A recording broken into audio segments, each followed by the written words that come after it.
queridos irmãos e queridas irmãs. A solenidade da Santíssima Trindade, que nós celebramos neste domingo, ela nos devolve ao tempo litúrgico chamado tempo comum. É o tempo em que a igreja então vai usar a cor verde, dizendo da esperança que ela tem de que brote em cada coração dos batizados uma relação pascal com o Cristo que ressuscitou, que nós sejamos a igreja do Cristo ressuscitado, mas que tenhamos também a consciência da presença de quem ressuscitou esse Cristo foi o Pai, e quem nos dá o pleno conhecimento diário e a compreensão e nos guia é o Espírito Santo. Então nós somos chamados a viver nessa segunda metade do tempo comum a nossa fé numa espiritualidade trinitária, nessa comunhão do Pai, do Filho e do Espírito Santo, que ela exista em nosso viver. Santíssima Trindade é um termo que não aparece na Sagrada Escritura. Ela é uma elaboração teológica que foi bem posterior ao Cristo, à elaboração da cruz, mas ela está totalmente implícita nos textos de hoje, principalmente no Evangelho, onde Jesus, na cena da última ceia, ele está dialogando com os seus discípulos, conversando com os seus discípulos, falando para eles que tinha muita coisa ainda que ele tinha que falar, porém eles ainda não eram capazes de compreender e ele já não teria mais tempo. Mas ele não estava preocupado com isso não, porque o Espírito da Verdade seria enviado e ele conduziria a plena verdade, pois ele não falará por si mesmo, mas dirá tudo o que tiver ouvido. Até as coisas futuras ele anunciará. E de quem que o Espírito Santo ouviu isso? Ele ouviu isso do Pai e do Filho. Enquanto o Pai e o Filho dialogavam, o Espírito estava ali, em estado de escuta, plena escuta, em comunhão. Não existia entre eles nenhum segredo. Tudo que o Pai e o Filho planejou, tudo que o Pai e o Filho conversou, o Espírito participou plenamente. E por isso ele tem poder para nos instruir, o poder para nos orientar, o poder para nos fazer compreender. E mais ainda, ele me glorificará, porque receberá do que é meu e vou-lo anunciará. Tudo que o Pai possui é meu. Por isso disse que o que ele receberá e vos anunciará é meu. Então, somos agora convocados a viver o tempo comum. Nós vamos começar na 11ª semana, né? Já iniciamos na 10ª semana e vamos até a 33ª semana. É o maior tempo litúrgico da vida da igreja e ele é um tempo que faz alusão ao tempo do nosso viver aqui na Terra. Ele é um viver duro, marcado por uma rotina, e uma rotina muitas vezes cheia de cortes, cheia de dores. E a vida tem nos ensinado que o corte, ele é doloroso, ele dói, ele machuca, machuca na carne, machuca na alma, machuca nos sentimentos, mas ele também é libertador. Então, enquanto cristãos que nós somos chamados a enfrentar o corte, passar pelo corte, viver a angústia do corte, para que sejamos fortes na libertação. Todo corte, ele dói muito, mas ele é libertador. Então o tempo comum é esse tempo que coincide com a dureza da nossa vida, o tempo duro da nossa vida, o tempo das provações. E nós precisamos ter a sabedoria de compreender que a partir daquela provação, Deus está preparando algo muito melhor. Ele está me fortalecendo. As árvores que têm as raízes mais profundas são aquelas que receberam muito impacto da natureza, a ventania, e elas tiveram que aprofundar as suas raízes para suportar o vento, para suportar a tempestade, para suportar a seca, para suportar os terremotos. Por isso elas estão lá de pé, depois de anos de existência, porque tiveram que passar pela dureza do corte.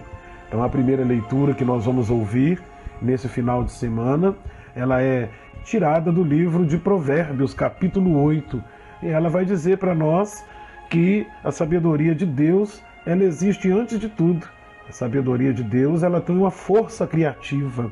Então nós devemos de viver a nossa vida aqui na terra, as nossas durezas, não focado somente na dureza, mas buscando a sabedoria de Deus.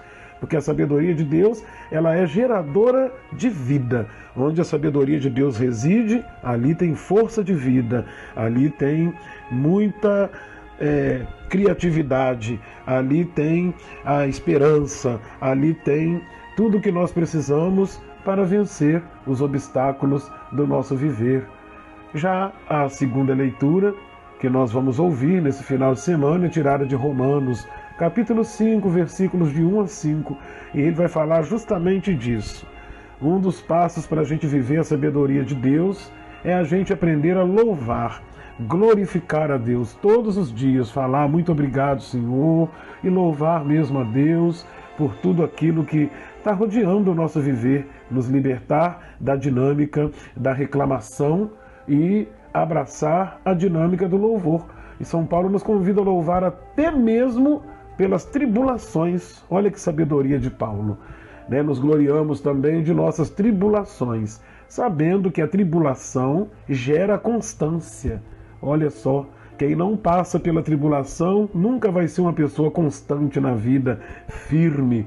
A constância, ou seja, a firmeza, ela leva a uma virtude provada.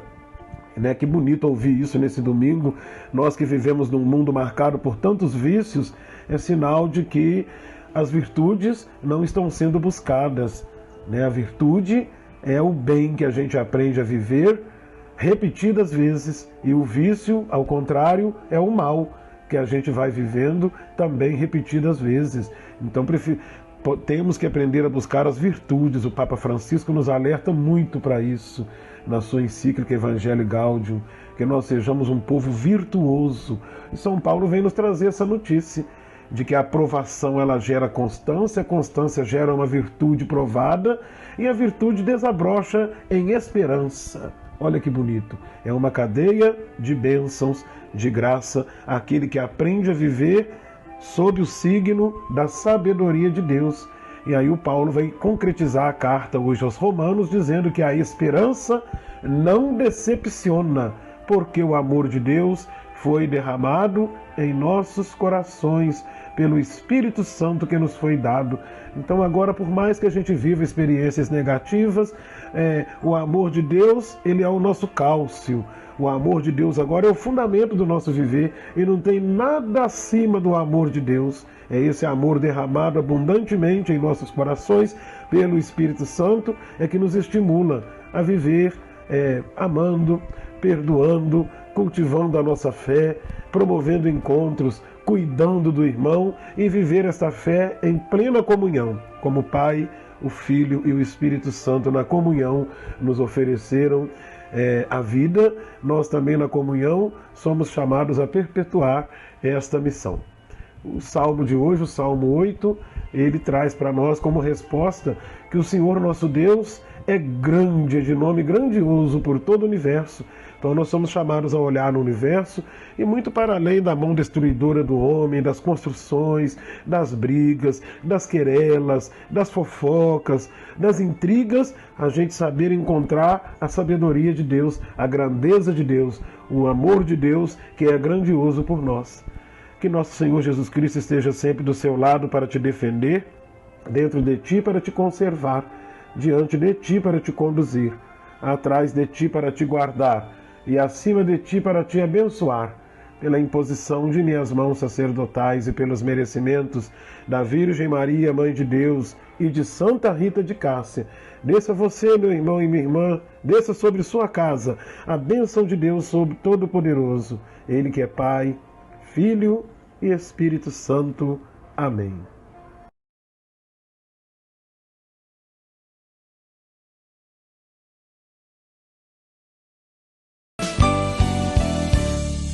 Bom é poder estar aqui, amando, adorando e exaltando a Santíssima Trindade que estará aqui para fazer santo lugar. Em nome do Pai, em nome do Louvemos e adoremos ao nosso Deus vivo, em nome do Pai, em nome do Filho, em nome do Espírito Santo. Amém. Podes entrar, Senhor, neste lugar.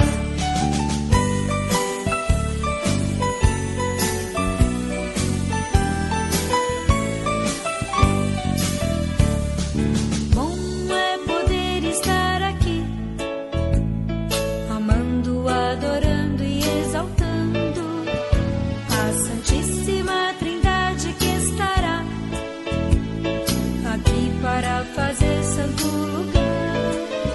Em nome do Pai, em nome do Filho, em nome do Espírito Santo. Amém. Louvemos e adoremos ao nosso Deus vivo, em nome do Pai, em nome do Filho, em nome do Espírito Santo. Amém. Podes entrar, Senhor, neste lugar.